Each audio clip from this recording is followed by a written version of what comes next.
welcome to an early 19th episode of Eye on Hong Kong. This is Harminder. This is Keith. I'm Lee.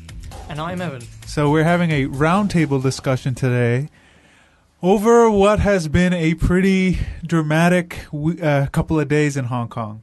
I guess we should get to the top story. A man was sent to jail for smuggling turtles in his pen. Literally, that was actually a government press release. I had to mention that. No, I'm kidding. So Friday we recorded our show. Okay, and we're everything didn't look pretty damn normal to me, except on Friday night. Yeah, on Friday night.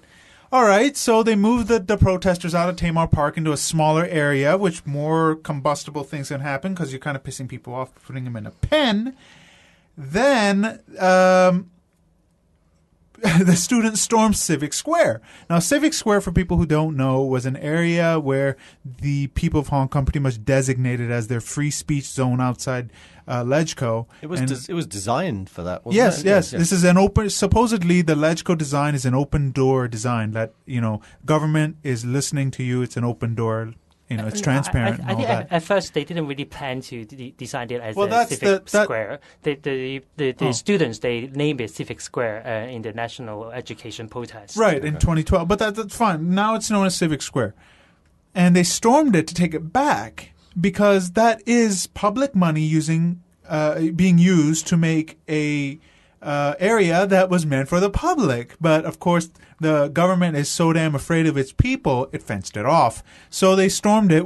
When Joshua Wong got on stage, was making a speech, noticed that the security had thinned out as well as the police, and said, "Charge!" Pretty much. They got in there. Did they climb over the fence? And some climbed over the fence. Yeah. And some it's a pretty tall fence. Yeah. And some of them went through that security gap. There were only like a couple of cops, a couple of security. They couldn't stop, the hundreds of people going in. And they staged a sit-down. That was how it started. And, of course, the police were kind of being a-holes because they would not allow the students that sat down in the sign of protest food, water, and using the bathroom facilities. Some people actually had to go right there with umbrellas being used to cover, some modesty, some dignity. And of course, I actually saw the press being the liaison, taking food and drink and giving it to the students. I mean, people have a heart. They're doing their job, but they have a heart. Okay, so it went from there. Then they were removed. All right. Sunday, I could not believe this watching a live stream. The police brought out their riot squad and fired tear gas at peaceful protesters, unarmed peaceful protesters. Most of them not doing anything but standing there or chanting. A few people might have been cursing, but that's no reason to fire tear gas. Pepper spray was used earlier because some were getting a little too close. You didn't know. I can kind of on a very thin line understand it. But then the tear gas was just a major escalation. And Evan, Lee, and Key, you were all there. Give us your testimony. I guess we'll start with Evan. Well, I suppose, my story actually started on Friday. I mean, I think you sort of outlined what has happened over the weekend, and I remember sort of on Friday receiving messages from friends of mine who have been, I suppose, supportive of the establishment position, and they were sort of saying, "Look, Evan, look what the students have done, and this is totally unacceptable. We're very, very upset about that." By Saturday night, as the pictures sort of came in of how the police had really sort of reacted to the students' sit-in, opinions started changing, and I noticed, even amongst these friends of mine, there was this real sort of concern, and people were sort of saying, well, okay, now we don't, regardless of politics, you just don't treat people like that. They are still students. And they are still Hong Kong people. This is not the way Hong Kong deals with it. And this was, a very broad sort of response to, I think, what happened Saturday. I remember actually Saturday evening watching and just seeing, frankly, sites which at the time I thought was really shameful. Not to sound too sentimental, I was actually sitting there. My sister was flying off to Korea to support the Hong Kong team in the Asian Games. Right. And, we were sort of sitting there. Her flight was Sunday morning. We were sitting there on Saturday night, and we were actually crying. And I got calls from members of my family from all over the world who were saying, seeing what was happening. This was on Saturday, had brought tears to their eyes. Now, when that happened, I think there was no question of going on Sunday. I think a huge number of people showed up on Sunday, not necessarily to support Occupy, but really to sort of say, well, this is just not on. They were there to support the students. They were there, I think, more generally to support not democracy in principle, but I think the way democracy they felt. And I think this is understandable. Democracy is a way in which we hope Hong Kong people can be heard again in our own city. And I went down. I arrived at Admiralty at about 3:30. This is on Sunday. On Sunday, and I noticed something was definitely up when not even at the protest. I was just walking across one of the footbridges that goes over towards sort of where the APA is. And, there were some people that gathered there. I noticed there were people with yellow ribbons. One thing that really stood out, there were a group of girls who were obviously on their way there. And they were each sort of carrying a yellow flower. And, there's something really quite pretty, quite beautiful, very calm, very, very good-natured. And a whole column of policemen then suddenly went past. And, instinctively, I grew up in Hong Kong, and I still do. When you see a policeman, you kind of smile. They're your friends.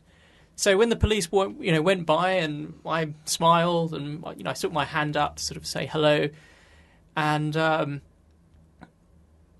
think it was then when I realised that something was definitely wrong. Now, on the 1st of July, the police were in a stance when they were obviously sort of saying, don't mess with us. But even on the 1st of July, you smile and you say hello, and they can't respond. But you see movements in the eye. There's a little smile. They acknowledge you there.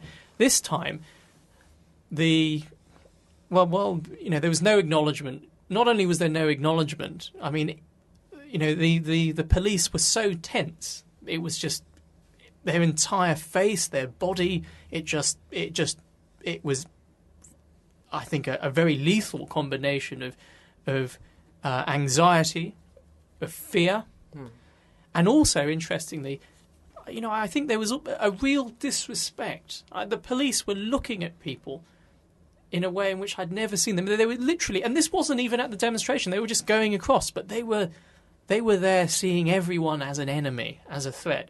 And I remember sort of sitting there thinking this was very strange. This was, there was something a bit funny. Crossed over the bridge, a very small group of 5 or 6 people, who obviously were sort of involved. They when they saw the police, they immediately sort of said, "Oh, the police are coming," and they kind of initially they tried to sort of sit down, and then they sort of said, no, we'll try and lock our hands. By that time, the police had come. The police just sort of barged through, knocking over. And the interesting thing that these people weren't actually students. There was a couple of middle-aged people. It was a mix of people. And again, it was only maybe sort of half a dozen at most. Barged through. Really just barged and stomped through. There was no niceties or anything. And when one of there was a man who had been pushed over, when he sort of got up again to try and get hold on to I suppose one of that group to somewhat get in the way, a police officer sort of shouted, but it wasn't a shout, it wasn't a command, it was literally, as though all this tension just exploded out. And I remember, seeing that, thinking, okay, something is not right today. Went down at, again, this was 3:34. I didn't go to sit there and be an obstruction and be a protester. I went there to observe. I went there to support because I thought I would be a witness to an event. I was prepared, if I saw something which I thought was very unfair or unjust, I would act. But I wasn't there, to be a rioter. I wasn't there to join a sit-in. And there was absolutely no riot. It was completely peaceful, completely quiet. And then there was, at the time, in the afternoon, the police fired off a couple of canisters of tear gas. I was well away from it. I took up a position where I was not on the road. I could see what was going on, right on the very sort of edge of what was going on. I think I tried to make it as obvious as possible. That I was there, but I wasn't a threat. I wasn't in a crowd. A column of policemen, like a column of riot police, actually went through. As they went past, the protesters raised their hands. They cleared a path, and they went through peacefully. Right in front of me, they passed me. They went a little further forward. They then suddenly stopped. And when they stopped, then there was no aggression, there was no provocation, they just stopped. And then they just raised a banner. The black one or the orange one? They raised the I think it was the orange banner that sort of said, Actually both, because it's both sides. Well, I remember them raising this banner. Is this one that says we fire or we charge? Yeah, it was sort of like, I think the clear and one side is the black one, then it says about we'll use tear gas, and then the on another side is the orange one. The orange one will say if you something like if you don't leave, then we will fire. Yeah. Well, I think it was an orange one, and they raised this. But the funny thing was, I was saying, well, the crowd are not actually obstructing you, and it was totally peaceful. Yeah. I was actually, again, I was standing on the fringe. I was actually standing with families. I was standing with a young family. They were kids, young people, not students, who were around. And the next thing I knew was they fired off a volley of canisters, including they fired a canister of tear gas in my direction. Did they give any warning before doing that? Just that verbal? There was the banner came up and then boom. And the funny thing was when the banner within how many seconds? I'm not sure, because the funny thing was, again thinking about the threat level here, I was sitting with my notebook out and a pen in my hand, taking notes.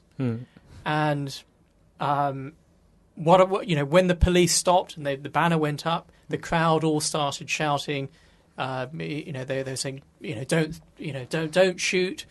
I mean, it could be both ways. It was sort of don't shoot or don't throw anything in case someone in the crowd did something silly. Yeah. And then bang, they all came, and totally uncalled for. They took a face full of tear gas. Well, it didn't land under me. It was I know, maybe 10, 15 feet away, and came up, but the gas just erupts and it just went straight into my face. Took a huge face full. How did it feel? Well, it hits you. It hits you initially, and then a few seconds later you start feeling it, and a burning sensation. Burning. I mean, it burns your eyes so much that you sort of. Well, you start crying and you really want to sort of close your eyes. You breathe it. I'm sure we've all unfortunately tasted a little bit of it over the last few days. But I mean, tear gas is tear gas, but it was completely unnecessary. absolutely unnecessary, totally uncalled for. And, I just found it quite shocking. I mean, I think at that time, seeing this, and what annoyed me even more was a few hours later, I was sitting there and reading messages that were being left by people who were not there, including people who were friends, people I grew up with, sort of commending the police, saying that the police, in actual fact, should have been harder, come down harder. They said, you can guess what industry these people work in. They said that the students and the students are the ones who should have blood on their hands if blood is spilt. That they are, and it came up, who is going to be responsible for this, for the fall in the stock market? My God. It's just colossal insouciance, isn't it? They take no notice of what's going on around them. They live in a bubble. They don't. That's really, the problem. Yeah. And I want to stress a few things. First of all, it's definitely not representative, I think, of all bankers, and it's not representative of corporate culture. However, I just found it amazing. And I've noticed this actually over just the last few days as news has seeped. People of who I know of all different persuasions have reacted in shock. At least from my own connections, the only people who seem to be still holding on to what has to be, slanderous lies about it being the students, and that it was fine and what happened was fine. Funny enough, they all seem to be maybe a very small minority in living in a world which I think is just unrelated. In a bubble, like I said.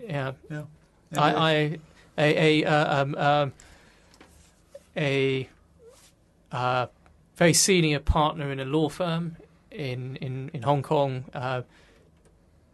actually said that the people who are going out are sort of American spies. I can't believe that intelligent people are erstwhile intelligent people. You're giving them too much such credit for crap. being intelligent. Yeah, but Or erstwhile intelligent. Can actually talk such utter nonsense. Do they think that we are stupid, gullible, idiots? What do they think? That people are going to believe him? Does he really think that? I can't believe that someone would utter such nonsense and expect anybody to believe it. I think there are a group of people who profit from there being no trouble, and they are willing to be blind to anything, as long as they can, feel at the end of the day the money rolls in. I think these people think that the bigger your bank account is, that's what makes you the most intelligent. Well, Lee, you were there. Give us your testimony. I'd always planned on going just to see what was going to happen, and I was busy on Sunday afternoon, but it went about 5 o'clock. And the first I knew that something was up was that I was on the bus from Kennedy Town to Sheungwan, and then it just stopped. There was no movement in the bus in Sheungwan, so I thought, right, something's going on. There's a road that's blocked. I'll walk. So I got off the bus. I was on my own, and then headed towards Admiralty. Actually, I headed towards Central because I thought that the disturbance was in Central. I had no idea it was in Admiralty.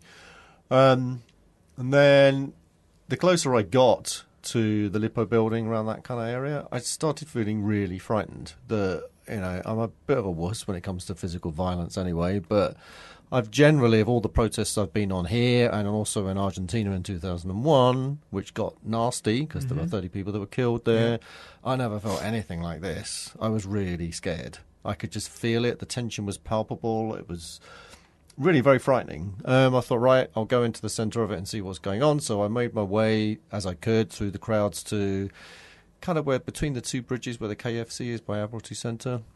Stood there for a little while thinking, I don't like being here. I feel very, very, very unsafe. This is beyond my my cowardice level, or rather this exceeds my cowardice level.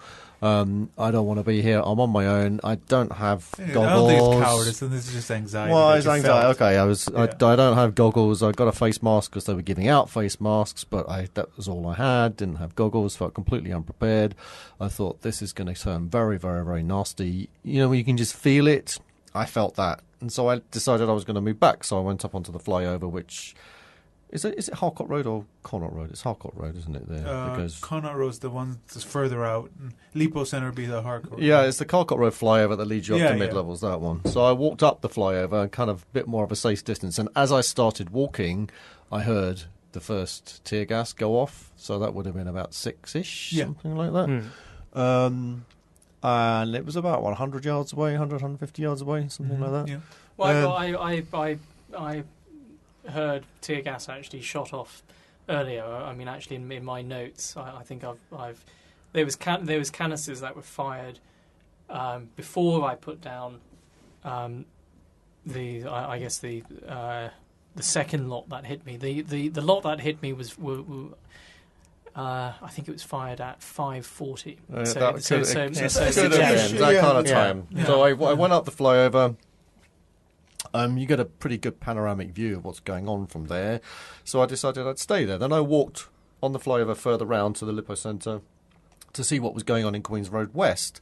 And I witnessed the road that was under the underpass there being blocked. Mm-hmm. So there was a bus there. There was by protesters. There was a number 23 bus that was coming in. Somebody sat down on the road.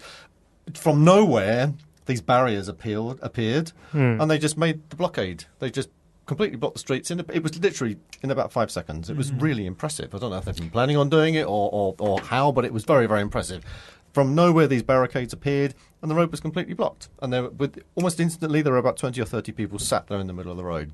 I then witnessed 3 police vans coming along by the car park that's there, where another barricade had been made, and the police turning up and removing the barricades, and it was really nasty watching it. There were only 2 or 3 people there. One of them was shouting at the police, and I saw somebody punch him or kind of push him out of the way. But the way that they removed the barricades and threw them into the streets or into the bushes behind was terrifying. I'd never seen anything. I'd never seen people act so violently.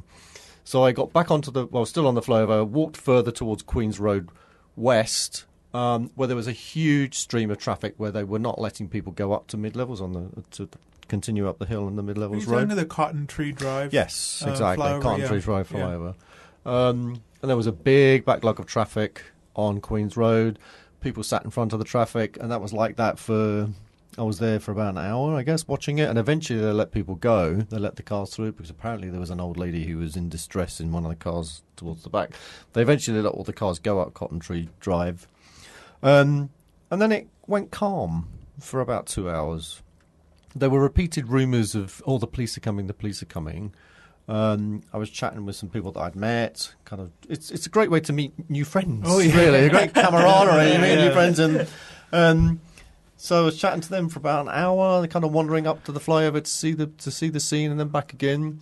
And then all of a sudden, I started seeing people running towards where I was, thinking something's going to happen soon. And they all went back again, so I think, no, nothing's happening. And then it just became electrified. The whole atmosphere just went really sour. There was continual use of tear gas. There were lots of rumours that the riot police were there, so I thought, right, I'm going. Mm-hmm. This again exceeds my ability to tolerate this. I'm frightened. I'm going to go. So I'd already planned my exit route. Right. And then I saw that my exit route, or exit routes, were also the routes that the riot police were going to use to come in.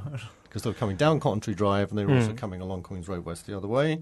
So both my exit routes were blocked. So I thought, right, I'm going to find my way out of this. I'm going to go to Central. So I did. And then all I could hear in the background was banging of tear gas canisters. Went back to stand outside the Chung-Kong building and then HSBC. So I was just behind the line of the riot police. I was very close to them. And my God, when they're in full uniform, they are really frightening. But but psychological impact. Yeah, they are really menacing. I mean, right. I was really shit scared, and I've seen riot police on TV, but I've never seen them in reality, and they really freaked me. But it's, what I just couldn't understand was that you're not just deploying riot police, you're deploying riot police in full gear. So you're looking at people who have batons, who have shields and who have shotguns, Body as well armor. as and they didn't just have body; they were full out. Yeah. Now they were facing unarmed people. They have who were umbrella. Come on. umbrellas? Okay, well, essentially, we're looking at facing a crowd, a peaceful crowd of unarmed people. Of course, in a crowd, you might have the odd one or two people who shout a few things and the cameras go there. An unarmed crowd. And they were out there in that type of gear. And we're also talking about in locations in this city. This city is not like, certain other cities where you have shop windows where people can suddenly break into and grab things and arm themselves. It's rather difficult to arm yourself in Hong Kong when you're out there and you're sitting by Tamar or you're sitting on Cotton Tree Drive. Riot police for that? So I stood there. I was getting continual messages from all my friends saying, "Where are you? Get out! Are you okay? Are you okay?" Which is very touching, and it's very reassuring that if anything did happen to me, then I know there'd be lots of people looking after me. The other just want your stuff in your flat. Not joking. The other thing that struck me about that particular evening was the number of people that came up to me and said, "Thank you for being here." So I said, "Why? Why are you thanking me?" He said, "Because you're a guilo." I said, "Well, Hong Kong is my home. Thank you for looking after my home. I'm just doing the same looking after your home as I'm looking after my home. So we're doing the same." Right. So on the one hand, it's touching, but on the other hand, it's telling as well. I'm not quite sure. I know it's meant genuinely, it's meant kindly, and it's meant in a thanks for helping us. I really appreciate your being here, and I take it that way. Yeah, there were no malice behind it. No, none at all. And I don't interpret any whatsoever. I just think it's rather odd when you look at it in a logical sense that I'm just doing the same as them, and it's my home as much as it's theirs. So that was Sunday. So I went home completely traumatized about 1 o'clock in the morning, really freaked. And by what I'd seen, the image of riot police in my mind just couldn't stop me sleeping. And then last night, Monday night, I went again, and it's like going to a New Year's Eve party where the roads are closed. Yeah. It's like a New Year's Eve party in London, but without the booze, right? I saw one person drinking 1 can of beer, which really freaked me because I wanted one. And the rest of it was just like a Jolly Japers street party. It was a totally different atmosphere, and I did not see one policeman all evening. Nowhere.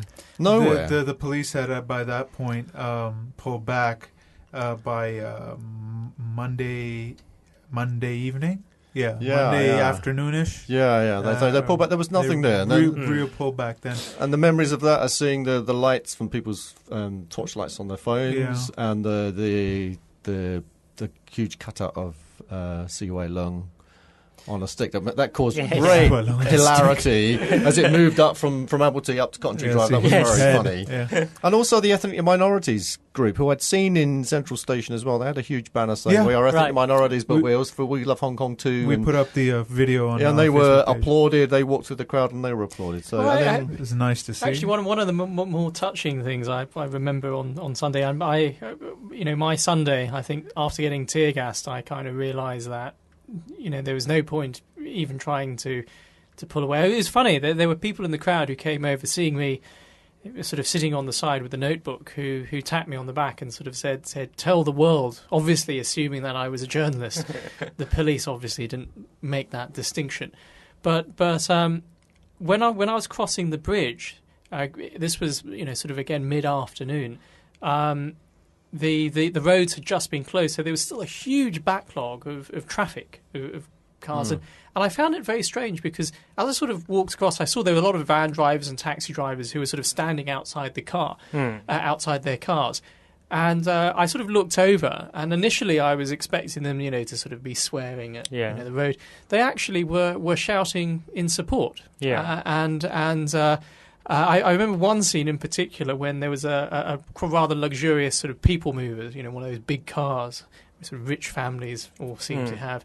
And suddenly the doors opened and a lady got out with I think her 2 kids, and then a very elderly woman in a very luxurious sort of blue dress sort of came out, obviously a very, very wealthy family. And they just sort of stood there and they looked up at the people who were sort of coming across the bridge and things, and they gave a thumbs up. I was quite amazed. You know, that they were obviously stuck there, even this elderly woman, and they gave a thumbs up. They can always buy another car. No, it's okay. But that is encouraging that not everybody, just because you have money, you don't support Occupy. People have a conscience. Key? What about me? I heard you were there, so would you like to... Were you there, Key? Were you there, Key? Were you really there? Was it Only more... sleeping on the street. I was there on Friday night as well. Yeah. So basically, it broke out quite all of a sudden. Where were you on Sunday when it broke out? We were together doing the show, and then That was Friday. I'm yeah, Friday. Friday.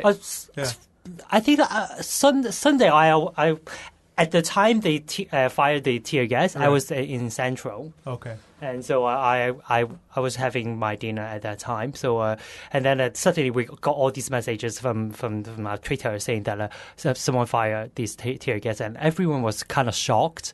But I think before that we all received some rumors, internet rumors saying that rumors going crazy that day. It's saying that they will fire the tear gas already. So the PLA was coming in, and the picture of the PLA in 2 years ago going through the Western Tunnel was circulating. Rubber bullets were next. We'll go through that later. Yeah. And then my gang of people, of course, are thinking whether we should go back or not. And then they finally went back to Wan Chai. And then in Wan Chai, it was also quite a lot of smoke. But for me, it's that I'm a smoker, so whatever, I inhale more. So, tear gas is not cigarette smoking. It's romantic on the road. Okay, It And then, burn. yeah, it does.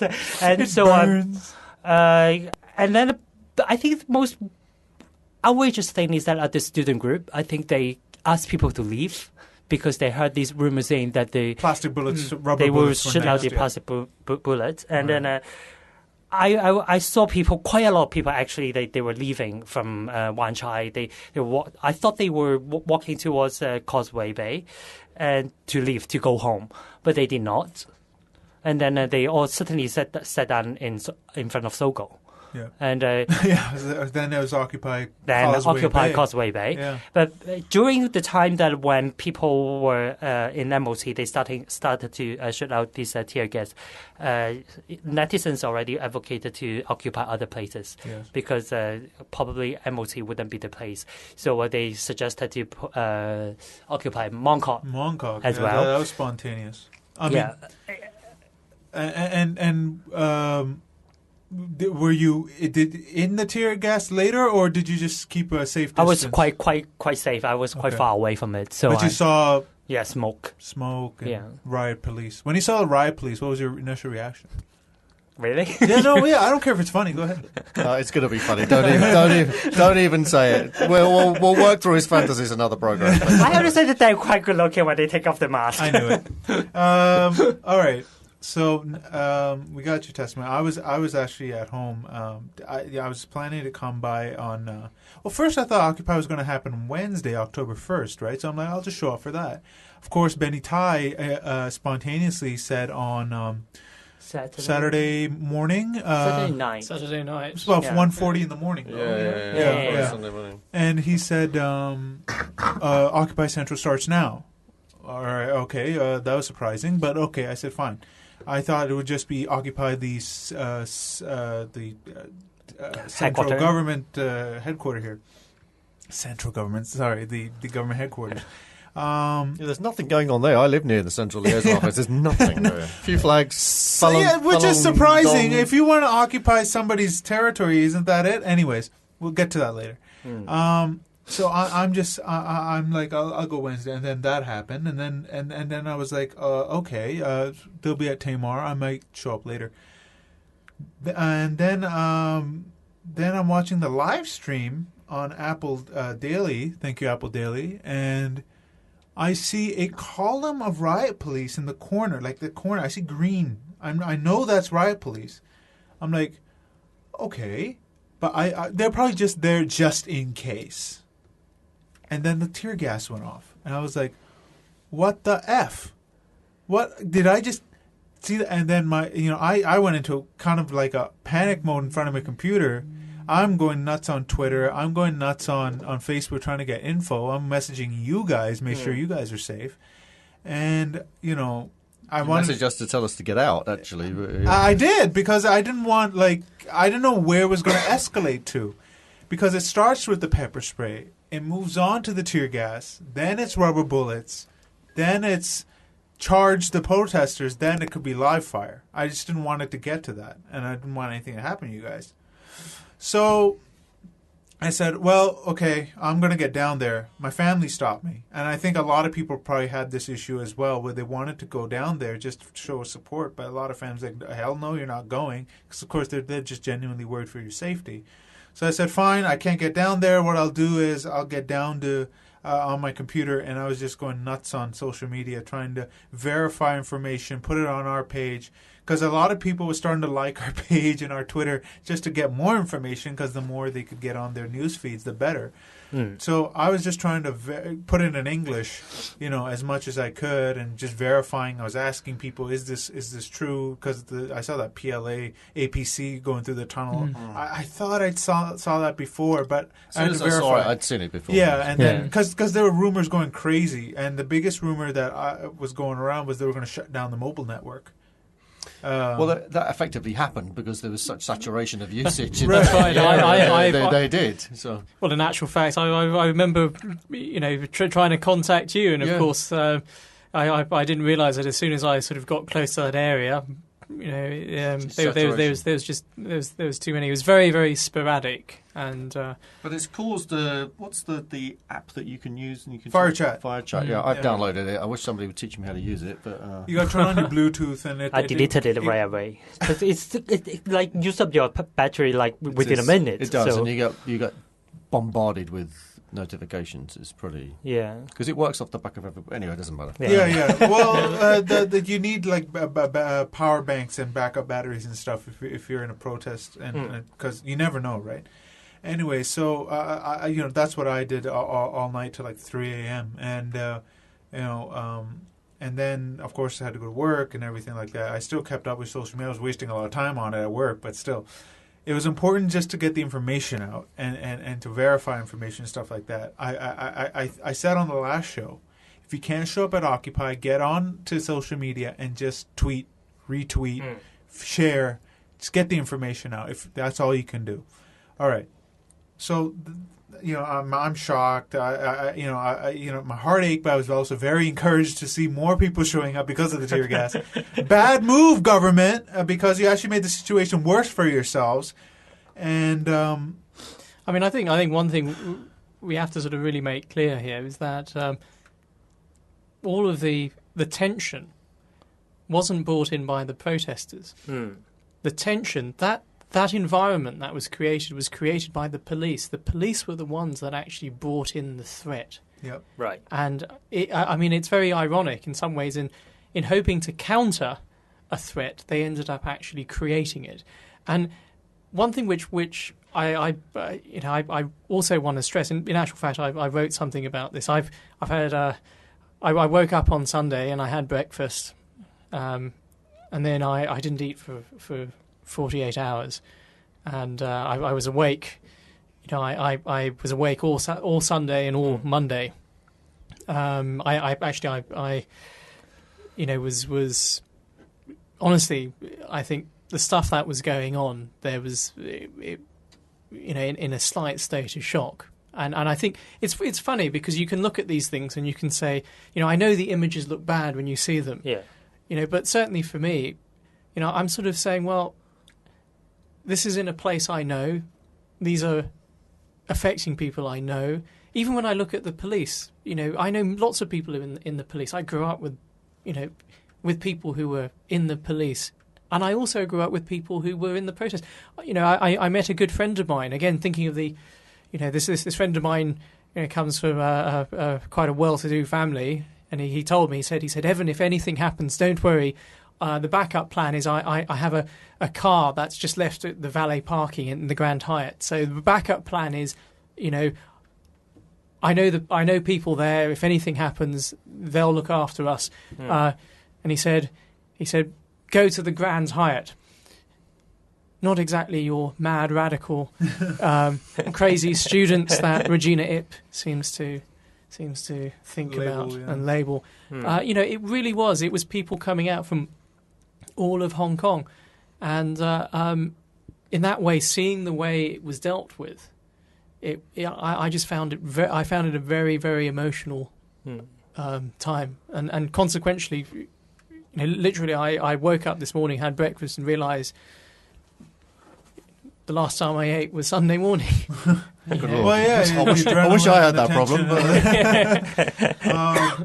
Just to break this tension, breaking news. Paul Chan, Yeah. the development minister, is being sued for libel. Yeah. Because his by the parents of the kids who were in the school with his kids. Yeah. His kids they sent emails saying that another parent's kids were cheating and the school was covering for them because their dad was on the board and gave donate blah blah blah. Well, they just got fined $230,000, found liable by the high court and the jury. So. The legal system is the only thing that really works. It's the best thing we got in Hong Kong, thank God. Because speaking of the legal system, Joshua Wong was arrested by the police and held for over 40 hours, and then his lawyer went into the High Court and said, he's been held for 40 hours without charge. They got to release him, and the police are like, oh, it might affect our other investigations. The judge is like, that's no excuse.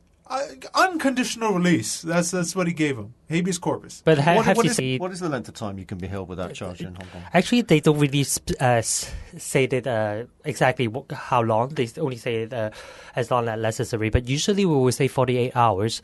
So maybe even less than 48 hours if it's not necessary. 40 hours. So in this case, 40 hours too long because other protesters, they all got released before 40 hours. Right. Only the student leaders who were held. Yes. So, but the court actually have said that the arrest was correct, but it was too long to hold him for more than 40 hours. And the excuse was invalid. That was the key part. One more thing about the arrest was that the police went to his home and searched everything. I really don't see the warrant. They have the warrant, but really don't see the purpose of searching well, someone's the judge home. had to sign off on it. It's how easy to get it. No, it's just so easy because I would say the magistrate, they don't really read everything. They just sign it. I have seen it that they really just sign. They don't really ask. So I think the magistrate, you really have to look what kind of things you're signing. Yeah. But I think one thing about everything that's happened with this weekend and with the police, and you were talking about certainly sort of the arrests and as well the way the police have dealt with the protests. I think we have to make it clear that the police themselves, I think, in the way that they have behaved, they have behaved well. They are acting as a professional force. The question really has to be, why were they given those orders? And by whom? And secondly, why were they conditioned in that way?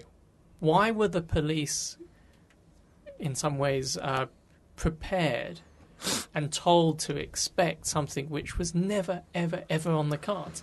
Now, it's a funny thing, this, because Hong Kong protests are remarkable for being peaceful. The Hong Kong police, in all the protests you see, even when people are very angry about things, they never target the police. It's not like in other countries. Right. China is a good example of where when people are upset, the police are seen not as a security force; they're actually seen as an enemy. Protesters, in China, really, they threaten the police. It was almost as though the police this time were put on, assess the protests from the perspective of China, of how China would react, assuming that the protesters would be potentially armed, it would be a lot more threatening. Again, the type of protest that you see in China. I think wasn't it. I don't know where I read this, but saying that the Chinese government recognises that the biggest mistake they made in Tiananmen was that they let it drag on, And if they cleared it the first day, it wouldn't have happened, or the tragedy wouldn't have happened. So you've got one day to get rid of the crowds, or if not, it's going to drag on and on and on. So I suspect there was a lesson learned from Tiananmen, number one, clear it quickly. Therefore, the government says, got to clear this quickly, get it out of the way quickly. If we need to use force and violence, then we'll do so. I think Carrie Lam's slip of the tongue was actually very revealing. She doesn't make slips of the tongue too often. Freudian slip. I So to consider say that a that they Freudian used an slip. appropriate level of violence is extremely telling. And I think that's what they did. And they were using, you're right, they were using the mainland Chinese philosophy that you've got to clear this now. You've got one chance to clear this, and they blew it. And they are more upon. Not only did they blow it, they exacerbated the situation. So, if anyone is to be held accountable for what happened, it shouldn't be the police officers themselves. I mean, we've all seen, terrible images of individual acts. I don't think those are the people who should, be brought out and in some ways, made the sacrificial lamb. Oh, it's all their fault. I disagree, actually. You think the riot police have No, got an I think nastiness? anyone who is asked to do something that is not right, they should say no. Even the police. No, but I think the police. They should I think resign. the police have obviously been psychologically trained or psychologically conditioned to be in a state that made it very easy for them to just Do snap. it. Yes. And I think the people who we really should be asking questions of, again, are not those individual officers who just happen to snap. It should be the people who made the decision to treat something that from the very beginning was, yes, it was civil disobedience, but it was always peaceful. It was always stated. It was never going to be armed civil disobedience. It was never going to be a riot. The people who decided at the top to say, this is how we will respond, and the people in, who perhaps should have known better, who should have known how things are in Hong Kong, for not saying, well, for essentially not speaking for Hong Kong, assuming the orders came from China. Isn't that what this relationship is about? The relationship, I think, and I think this is why so many people are angry and upset. I don't think people here are sort of saying, we hate China and we want the end of the relationship and all of this. No one's saying that. I think what people are just actually demanding is they're saying, well, hang on a minute, we're still supposed to have a voice. That's it. Well, the whole thing of one country, two systems, the four principles of Deng Xiaoping before even he came up with one country, two system was Hong Kong being run by Hong Kong people. Wasn't it? That's If right. we go way back to the 16 blocks or something like that in Chinese, the 16 characters, Hong Kong run by Hong Kong people. It was promised to us by Liu Ping, but Exactly. obviously it's been completely violated. So that is the overriding principle where all this started, and that's just, you're right. They're not following their own rules. Exactly. That's the problem. So it's and now they Hong Kong expect being us run to by follow mainlanders. whatever they say. Yet they make up the rules as they say. They're moving the goalposts every time, and of course, then people just get fed up with it. Stop it. If you followed the principles that you laid down that you promised us before 1997, no way would this have been escalated to this point. That's right. Hong Kong people are not asking for more. All they're actually saying is they're just saying we want what was promised to us. What was promised, and we want a preservation of our way of life. That was what was promised to us, and we want that preserved. Right. And even when the framework was put forward, and they said, oh, the framework fits within the basic law. And this, hang on a minute, Article 44 of the Basic Law rules out, sets the conditions for people who may stand for chief executive for election. China just suddenly now proposes two extra conditions. It says that, I think, you have to over 40 and be Chinese and Hong Kong permanent resident. Yeah. Now they've suddenly added in, oh no, you have to have the appendix. love China, love Hong Kong, and then of course when you turn around and say, okay, can you, first of all, if you're adding this in, isn't this some sort of amendment? And secondly, what do you mean by this? Oh no, you can't legally define. So I think Hong Kong people, and again, I think this is a big misconception. You have people who sort of saying, I get very angry when I hear people who say, well, why are Hong Kong people demanding democracy? Why are they asking for more? They never had democracy in the past. I don't think Hong Kong people are actually asking for more. In a very simple way, all they're saying is, we had a life. We had a life, a culture, an identity, and a set of values. We were promised that this lifestyle would be preserved under 97. Whether it was done by democracy or not, this is our lifestyle. And that has been taken. And the reason why democracy has really come into it now is because people see democracy as a way to preserve that lifestyle. I would say when people are asking why Hong Kong people asking for democracy now, is that it's just like when you were a kid and you never had sex, and then now you can have sex and then you always want more. So that is something like that. Is that all that's on your mind? What? It's actually quite a good analogy. I like that. Keep going. You have the right to have sex. It's a good thing. So why not? My analogy was a turd sandwich on Friday. Remember? Yes. They're saying eat this first before we give you anything good afterwards. Anyways, but I would make a good analogy. But I'd clarify one thing. It's not that you weren't allowed to have sex. I think when you were very young, I would be very worried to meet a 2-year-old who wants to have sex. Your wants change. Okay, and at the moment, Hong Kong people, this is something. And I think the desire to have the desire to have democracy in Hong Kong isn't for high ideals. It's because it's in some way, and it's also a reaction to a sense that their way of life and all the things that are important, which they could take for granted before, is now under threat, and democracy is the only way they can preserve it. Right.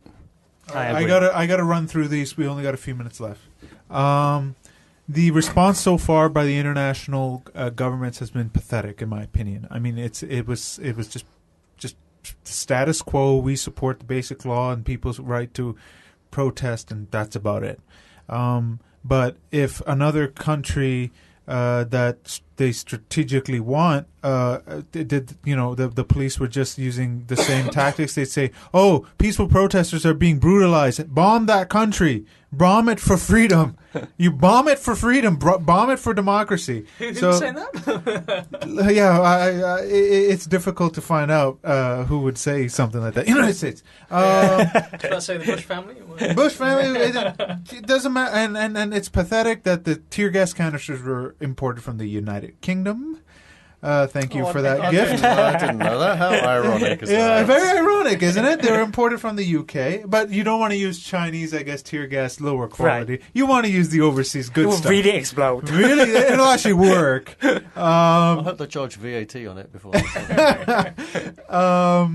We had crazy people show up to try to provoke stuff. We got all of them seem to be senior citizens who can ride $2 on the public transport. Maybe that's why they're pissed.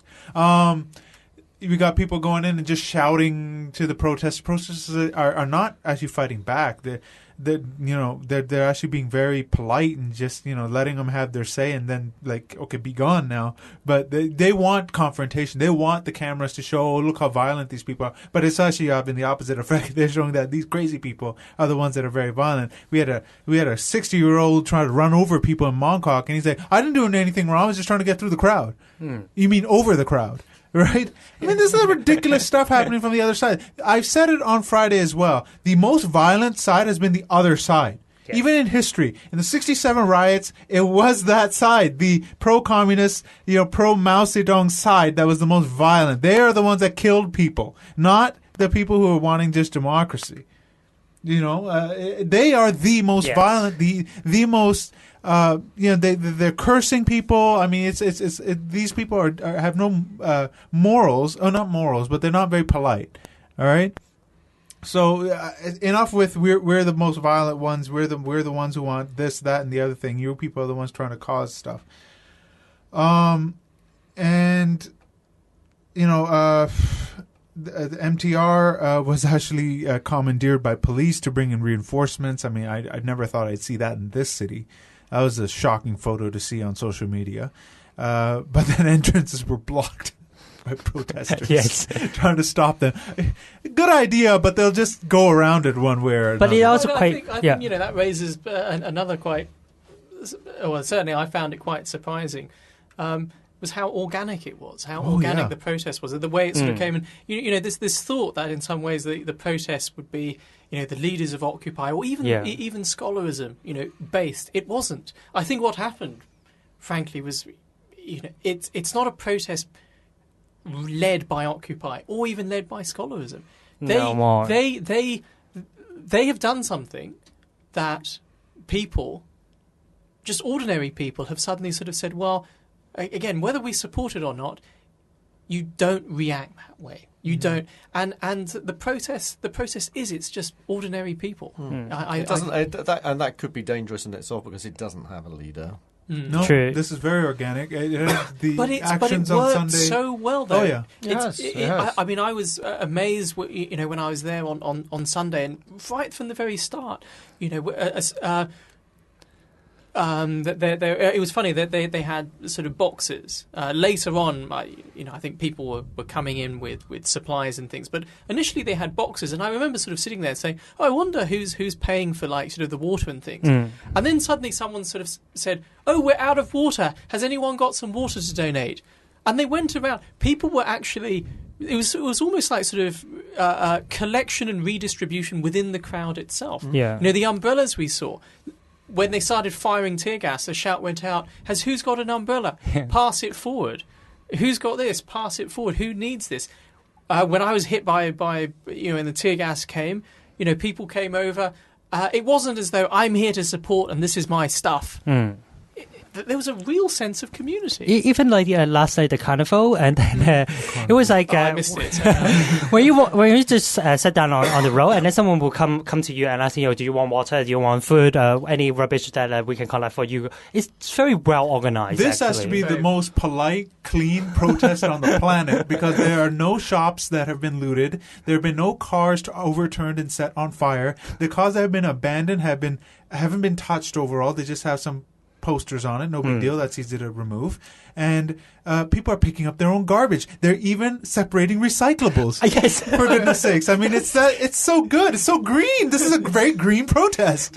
It's wonderful.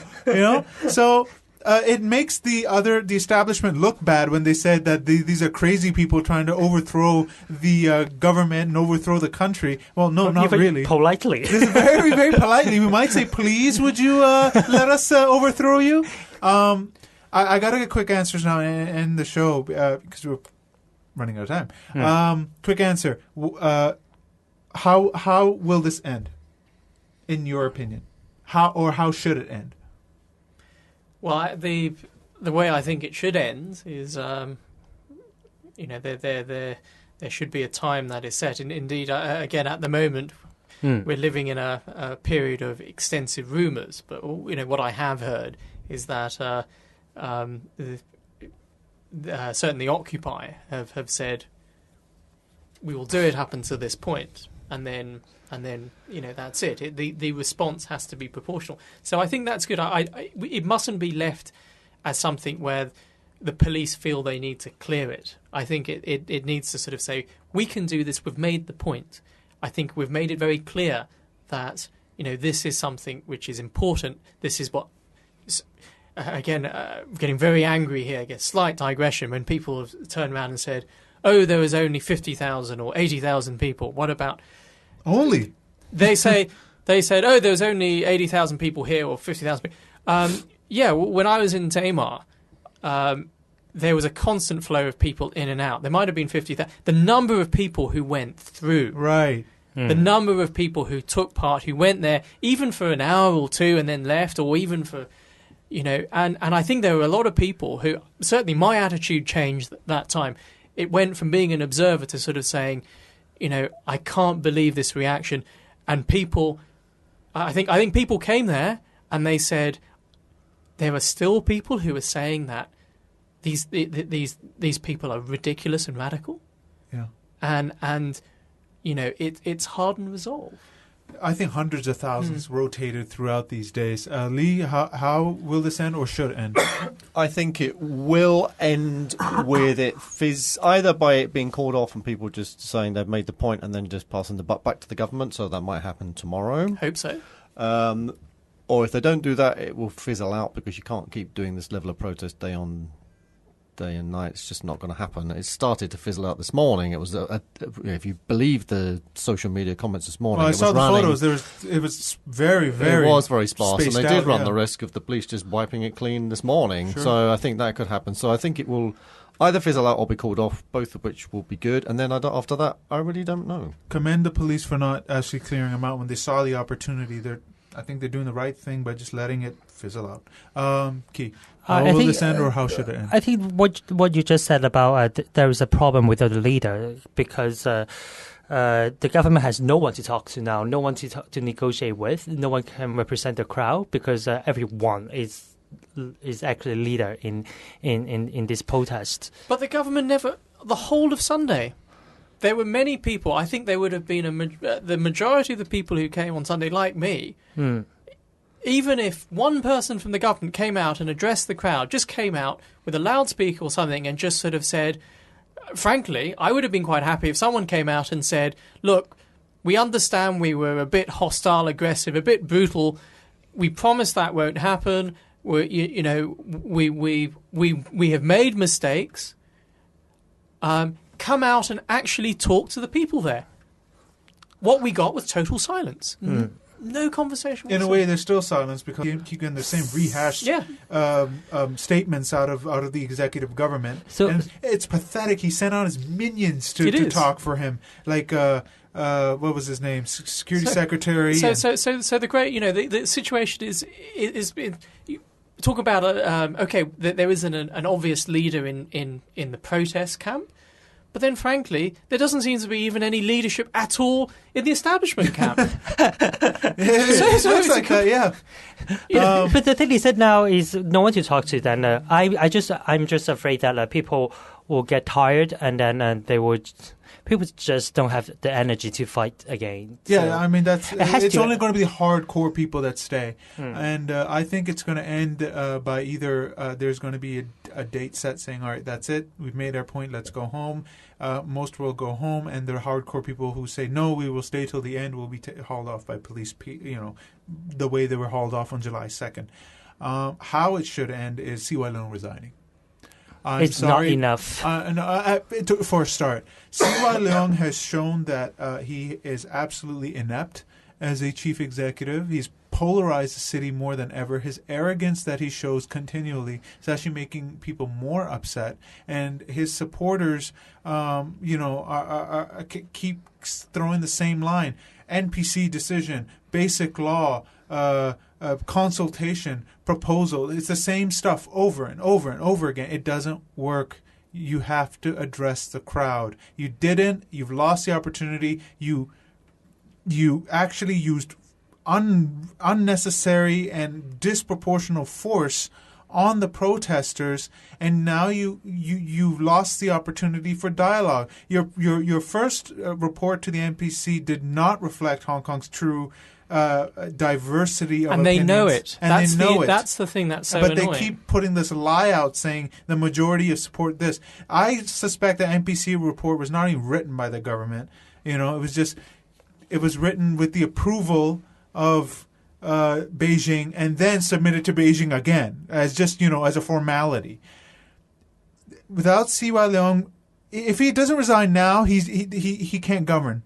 LegCo will not let anything pass, pretty much. The next budget, forget it. You're not going to pass it unless they pull it In Lung Sing again, where they just, vote when they're not at their desks or pass some ridiculous, decree saying, oh, now the president can actually just say, well, I like this proposal, it's approved, or some stuff like that. Anyways, they're going to have a special meeting on the 8th when LegCo resumes to impeach him. It won't happen. You need a 2/3 majority. But that's how I think it should end. All right, we're going to end the show.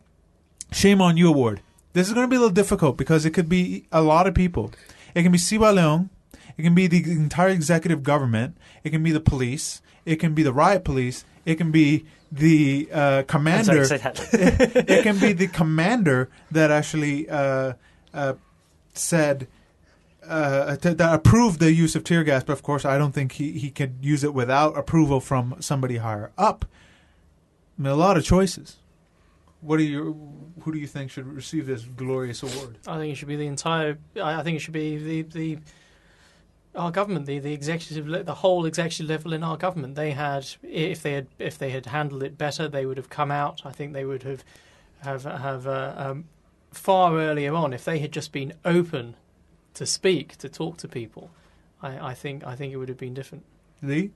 I was going to, before you said that, Evan, I was going to say it should be C.Y. Leung because he personifies everything that's wrong and he is the leader, and the only thing he needs to do in his job is to coordinate Hong Kong public opinion with the mainland Chinese government. That's his job, right. And he fails abysmally. But given that nobody has spoken out and nobody has resigned, I agree with you. It should be the whole Executive Council. Just on a side note, some people from the Central Policy Unit did resign, but it's not exactly. But no, but not particularly senior members. Right, so the whole Exco should go. Yes. Right. Should get the award. Fanny Law.